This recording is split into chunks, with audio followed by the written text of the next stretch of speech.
Praise the lord. Good morning. ఈరోజు దేవుని వాగ్దానం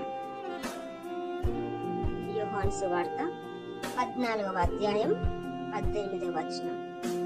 మిమ్మును అనాథలనుగా విడువను, మీ యొద్దకు వత్తును. ఆమేన్.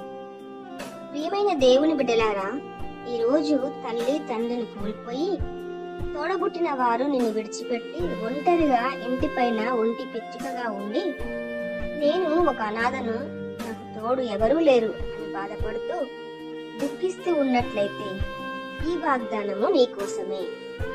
మిమ్మును అనాథలుగా విడువను, మీ యొద్దకు వత్తును. దేవుడు మనలను అనాథలుగా విడిచిపెట్టక ఆయన మన యొద్దకు వచ్చి మనతో నివాసము చేయడానికి ఇష్టపడుతున్నారు. మనుషులు విడిచిపెట్టినా దేవుడు విడిచిపెట్టేవారు కాదు. మనము అనాథలము కాదు గాని ఆయనే మన తండ్రిగా ఆదరించి ఓదార్చునుగాక. ప్రార్థన. తండ్రి, ఈ మాటలు వింటున్న ప్రతి వారి జీవితంలో మీరు ఉండి తండ్రిగా తల్లిగా ఆదరించి తోడుగా ఉండి నడిపించండి. యేసు నామములో అడుగుతున్నాము తండ్రి. ఆమేన్. ఆమేన్.